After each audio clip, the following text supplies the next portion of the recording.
Dear student, आप लोग कैसे हैं? अच्छे ही होंगे।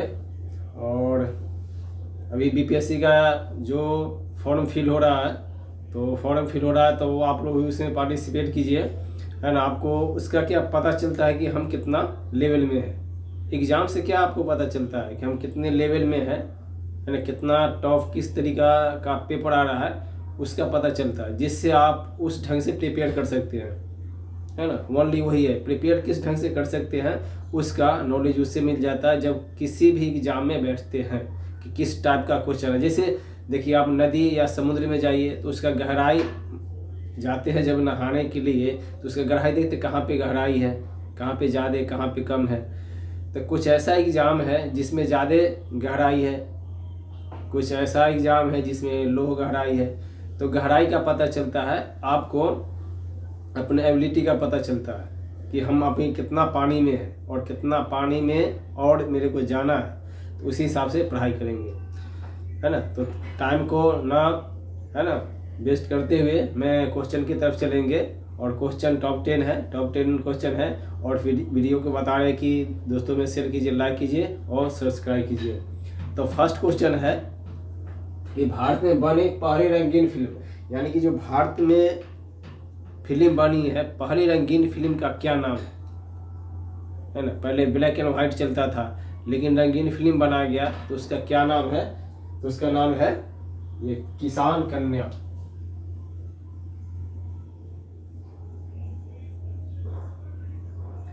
किसान कन्या के नाम से प्रसिद्ध है ना। जो रंगीन फिल्म है, रंगीन फिल्म, उसका नाम है किसान कन्या, जो भारत की पहली फिल्म है। फिर देखिए, मारो नहीं मारो का नारा किसने दिया था, है ना। तो मारो या मारो का नारा सुभाष चंद्र बोस ने दिया था, है ना। ये भी स्वतंत्रता सेनानी, काफ़ी अपने जान को निछावर करते हुए काफ़ी समय लड़े। आज़ाद हिंद फौज की भी संगठन किए, यानी काफ़ी झेलना पड़ रहा था उस समय। इतना क्रूरता था अंग्रेजों का, जिससे भारत के लोग तरफ तरफ के मर रहे थे, है ना। उस समय ऐसा अभी आ जाए तो लोग, है ना, अपना जान खुद निछावर कर देंगे, है ना। ऐसे क्रूर, ऐसे ढंग से वो क्रूरता कर रहा था। तो सुभाष चंद्र बोस थे, वो बोले कि मरो नहीं मारो, मर जाएंगे तो फिर मारेंगे कैसे। यही होता है। जैसे आपका कहीं देखिए सेना में, देखिए कहीं लड़ाई होता है या कुछ होता है, पहले अपना बचाओ। जिस आप बचे हुए रहेंगे तभी तो आप लड़ाई कर सकते हैं ना। वही सुभाष चंद्र का नारा था, मरो नहीं मारो। भाई हम बचे रहेंगे तभी तो अगला को मारेंगे ना, और खुद मर जाएंगे तो मारेंगे तो और हावी हो जाएगा। वही सुभाष चंद्र बोस ने नारा दिए थे।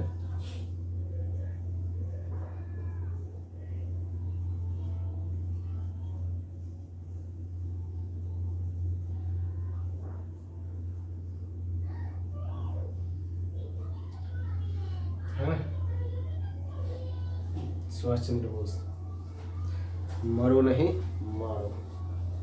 एक है देखिए, who lives if India dies, है ना। ये सब जो क्वेश्चन बता रहा हूँ ना, एकदम VVIP, है ना। इधर उधर भटकने की कोई जरूरत नहीं है। लिखने में टेढ़ा हो गया है लेकिन क्वेश्चन सीधा है, जो कि आपको मायने में आ जाएगा और याद भी रहेगा। तो ये भी जो क्वेश्चन बता रहा हूँ सारे VVIP है, और VVIP को आपको ध्यान रखिए, है ना। ज़्यादा 10 क्वेश्चन है, कोई ज़्यादा क्वेश्चन नहीं कि जो आपको यानी कि नर्वस हो जाइए कि ज़्यादा क्वेश्चन है, नर्वस आ गया, है ना। 2 बार चलने पड़ेगा तो सारे मायने में आ जाएगा ये बात।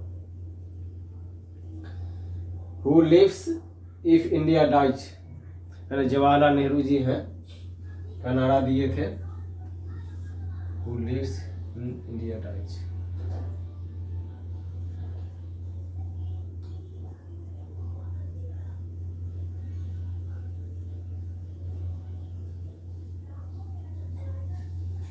नारा देने का क्या मतलब? नारा इसलिए दिया जाता था कि भाई लोगों में जोश आए, अपने देश के लिए जोश आए, लड़े, फाइट करे।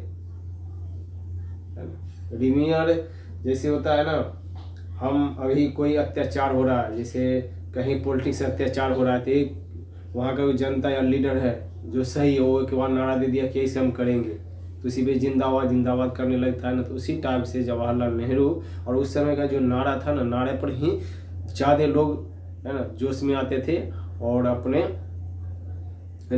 अपने लिए और दूसरे के लिए भी लड़ते थे अंग्रेजों से, है ना, मकसद वही था। फिर देखिए पीसा की मीनार कौन देश में है? पीसा की मीनार, ये भी है ना VIP है ना। पीसा की मीनार इटली में है फ्रेंड।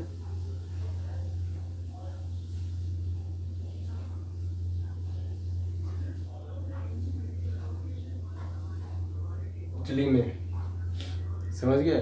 ये सब इम्पोर्टेंट क्वेश्चन है और सबसे ज्यादा इसलिए ये क्वेश्चन है टॉप 10 लेके आएगी जो कमजोर या है ना मध्य वर्ग का जो लड़का है ना, कमजोर वर्ग है, जो कमजोर है पढ़ाई में कमजोर है, उसको 10 क्वेश्चन यानी कि याद आसानी से हो जाएगा। इसलिए हम शॉर्ट क्वेश्चन लेके आए हैं इस पे 10 क्वेश्चन का। हर दिन क्लास अपलोड हो रहा है, तो आप देखिए और इसको ध्यान रखिए, पढ़िए, दिल लगा के पढ़िए। मेहनत जितना कीजिएगा उतना मीठा फल मिलता जाएगा। देखिए पानी में हम जितना यानी कि गुड़ या चीनी डालते हैं ना, मीठा उतना होते चला जाता है ना। उसी प्रकार जितना मेहनत कीजिएगा ना उतना आपका रिजल्ट कम समय में अच्छा बन जाएगा।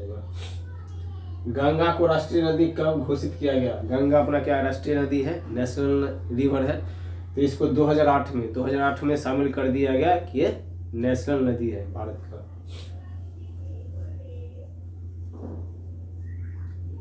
2008 समझ गए, तो भी ध्यान रखिएगा। नेक्स्ट है भारतीय जागृति का जनक किसे कहा गया? भारत जागृति का जनक है ना राजा राम मोहन राय को कहा गया। ये भी VIP है, समझिए। इस टाइप का जो क्वेश्चन है ना आपको एग्जाम में लगातार यानी कि आते रहते रेगुलर, जैसे हो गया BPSC हो गया, NTPC हो गया, रेलवे हो गया, पुलिस हो गया, यानी कि ऑल एग्जाम में ऐसा क्वेश्चन इस टाइप से आते रहते हैं, तो ये सब ध्यान रखिएगा, है ना। तो भारतीय जागृति का जनक है कौन? राजा राम मोहन राय।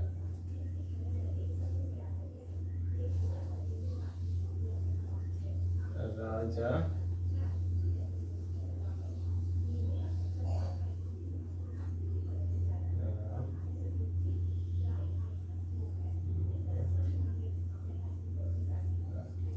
भारतीय जागृति का जनक है ना राजा राम मोहन राय को कहा गया है। फिर देखिए भारत में सर्वाधिक जूट कारखाने वाला राज्य, जूट कारखाना और जूट वाले राज्य पूछेगा, दोनों का एक ही आंसर होगा। जहां पर ज्यादा जूट होगा वहीं तो कारखाना लगेगा ना। ये तो नहीं यूपी में एक है और बिहार में आपका सर्वाधिक कारखाना हो गया, क्योंकि उसका एक्सपेंडिचर उससे ज़्यादा हो जाएगा। इसलिए है ना कारखाना पूछे और सर्वाधिक पूछे कहाँ यानी कि उगाया जाता है, तो आपका एक ही आंसर होगा पश्चिम बंगाल।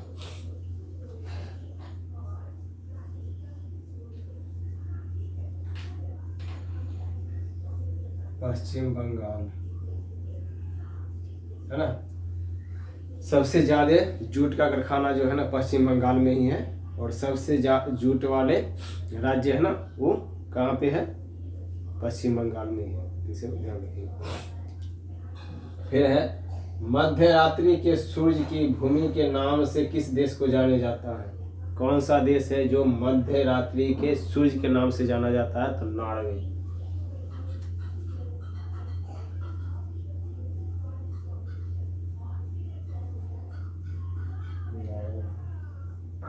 है ना, नॉर्वे को मध्य रात्रि का सूर्य के नाम से जाना जाता है।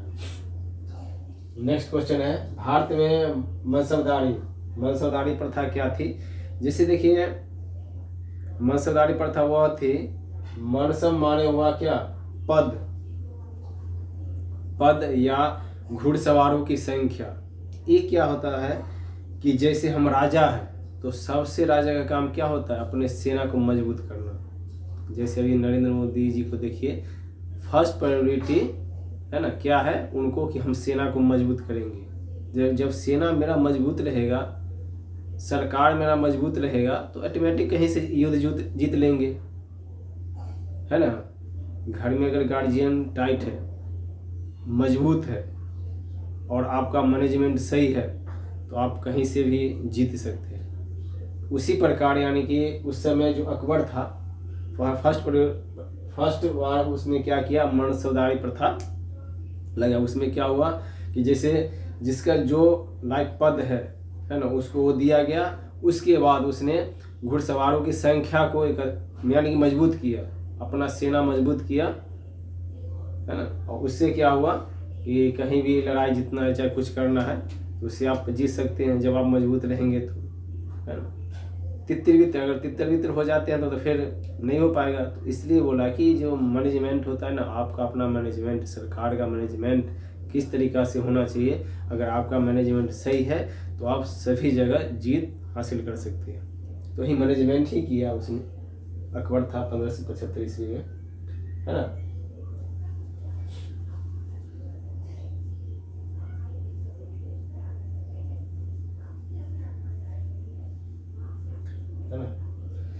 भारत में जो मनसबदारी प्रथा का शुरुआत जो किया ना, अकबर ने ही किया और 1575 ईस्वी में किया। फिर देखिए मुंशी प्रेमचंद का जन्म कहाँ हुआ था। मुंशी प्रेमचंद जो लेखक हैं उनका जन्म, है ना। ये भी क्वेश्चन यानी कि पूछते रहता है लगातार, जो नॉर्मल एग्जाम जैसे रेलवे का जो आता है ना, इस समय इस टाइप के एग्जाम पूछते रहते हैं और इस सब को आपको ध्यान रखना पड़ेगा। मैं बार बार इसलिए रिपीट करता हूँ कि आप इस पर कॉन्सेंट्रेट होइए, और कुछ नहीं है। और ये कोई यानी कि पैसे वाले और ये डिस्ट्रीब्यूशन वाले, है ना, ये यूट्यूब नहीं है। आप इस पे फ्री क्लास यानी कि चैनल चैप्टर वाइज, है ना, देख सकते हैं। इसमें आपका कोई यानी कि कलेक्शन नहीं है, डिस्ट्रीब्यूशन नहीं है, कंट्रीब्यूशन नहीं है ना। फ्री क्लास है, फ्री में आप दोस्तों को शेयर कीजिए, वो भी पढ़ाई कर लेगा और आगामी आने वाले एग्जाम के लिए काफ़ी फायदा रखेगा। तो मुंशी प्रेमचंद का जन्म जो है ना कहाँ हुआ, बनारस में। एक ये लेखक हैं, इनका जन्म आप, है ना, क्लास 5 से लेके और 10th 12th तक पढ़े होंगे। इनका राइटर है।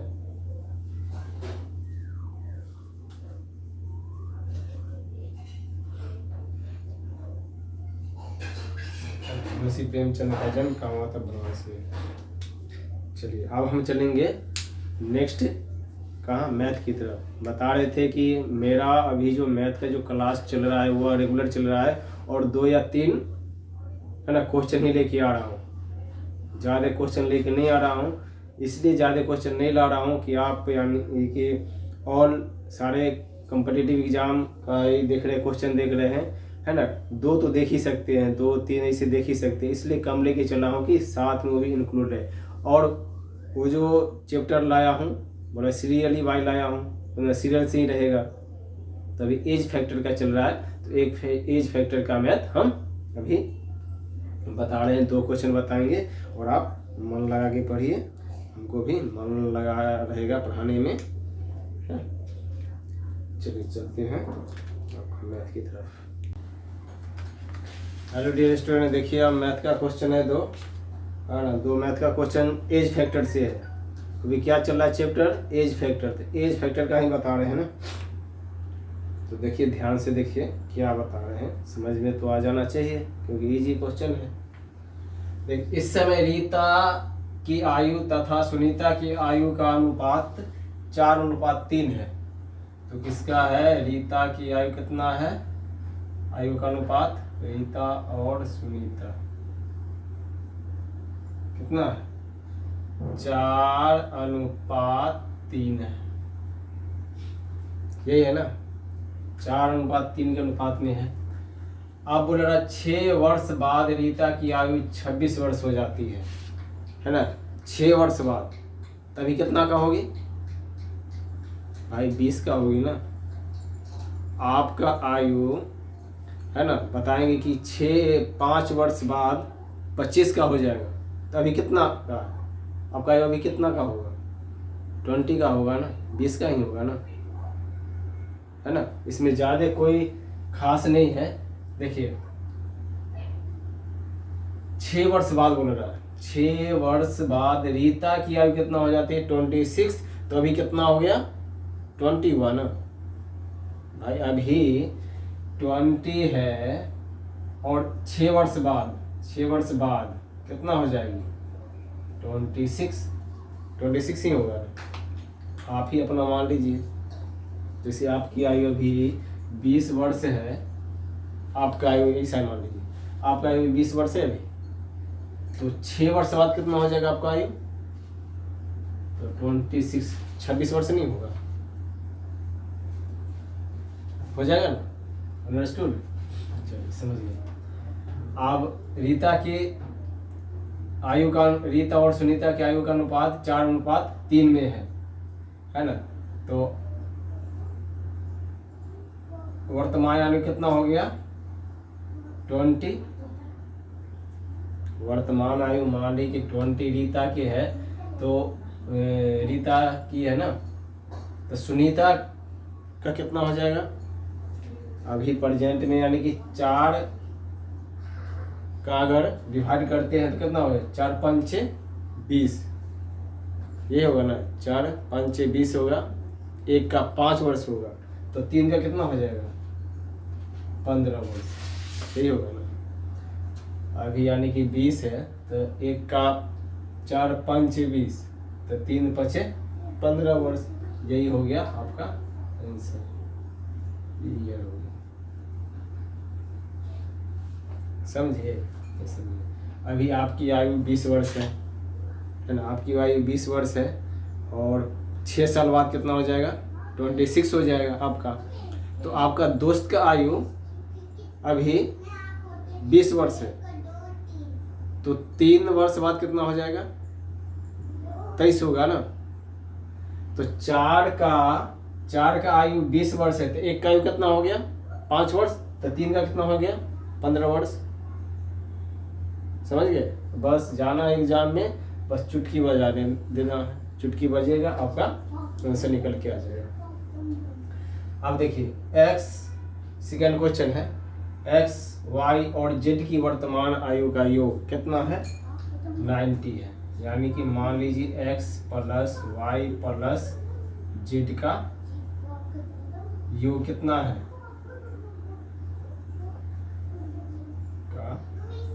योग कितना है 90 वर्ष है, ये है ना। 6 वर्ष पहले उसकी आयु में 1 2 3 का अनुपात था, तो जेड की वर्तमान आयु देखिए। अब 6 वर्ष पहले भाई मान लीजिए कि आपका आयु अभी 20 वर्ष है, तो 6 वर्ष पहले कितना हो जाएगा 14 वर्ष नहीं होगा। अगर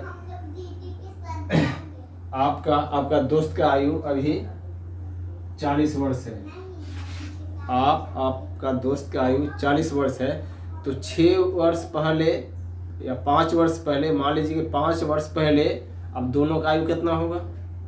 तो भाई क्या करेंगे 5 वर्ष पहले, तो 5 वर्ष पहले क्या करेंगे है ना 5 प्लस 5, यही होगा ना।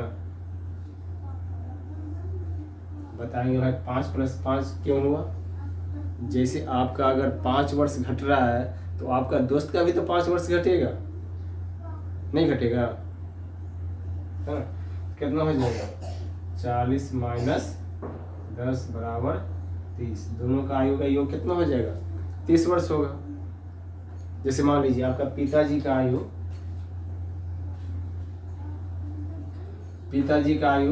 70 वर्ष है, तो यानी कि 10 वर्ष पहले आपका पिताजी का आयु का योग कितना है 70 वर्ष है। यानी कि आप और आपके पिताजी का आयु 70 वर्ष है मान ली, तो 10 वर्ष पहले आप और आपका पिताजी का आयु कितना होगा, तो दोनों का घटेगा ना भाई। ये थोड़े कि आपका ही घटेगा या पिताजी का घटेगा, दोनों का घटेगा। कितना है 10 वर्ष पहले, तो 10 वर्ष पिताजी का घटेगा, 10 वर्ष आपका भी घटेगा। कितना हो जाएगा 70 माइनस 20 है ना 50। यानी कि दोनों का आयु का योग कितना होगा 50 वर्ष होगा। आपका अकेले नहीं घटेगा, आपका पिताजी का वाले नहीं घटेगा, दोनों का ऐड होगा और उसमें से जब योग पूछेगा तो उसमें से माइनस हो जाएगा दोनों का। समझ गए? चलिए समझ गए तो अच्छी बात है। वही है 6 वर्ष पहले, आप लिखिए 6 वर्ष पहले। तो 6 वर्ष पहले देखिए एक्स वाई अभी तो समझ गए होंगे। जैसे हम बताए कि अगर 2 का आयु का योग 40 है ना, तो 6 वर्ष पहले दोनों का आयु का योग कितना होगा? तो 6 6 12। उसी प्रकार ये होगा कि 6 वर्ष पहले है ना, 6 वर्ष पहले क्या होगा? 6 वर्ष पहले होगा 90 माइनस 3 इंटू 6। 6 वर्ष है, तीनों का लेंगे ना, एक्स वाई जेड। 6 वर्ष पहले एक्स वाई जेड का क्या होगा? 90 माइनस कितना हो जाएगा? 72। 90 माइनस 18 कितना हो जाएगा? 72 वर्ष। ये होगा ना, अभी कंप्लीट नहीं हुआ।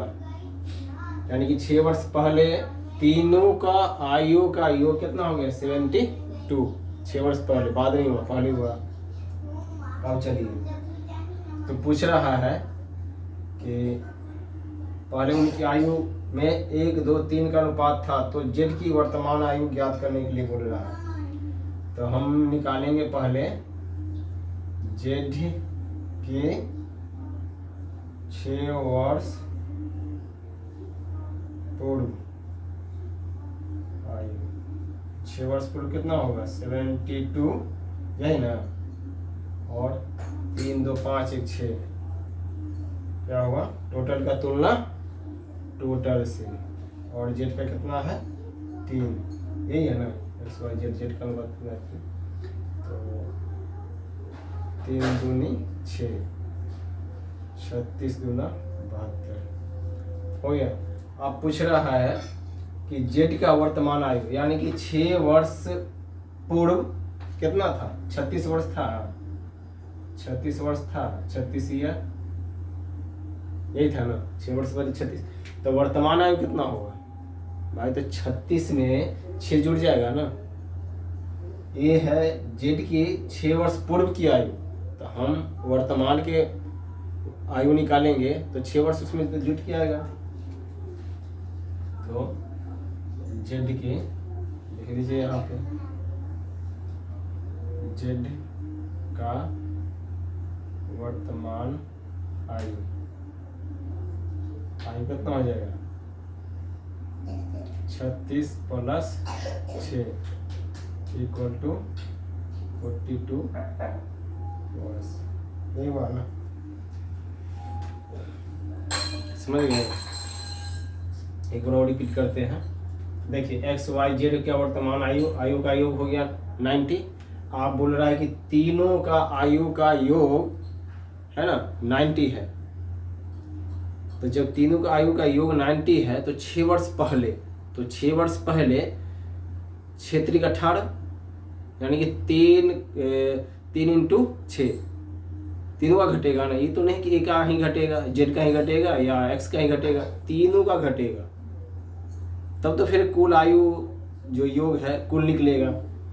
तो 6 वर्ष पहले निकल गया 90 माइनस 3 इंटू 6, यानी कि 72 ईयर्स निकल गया।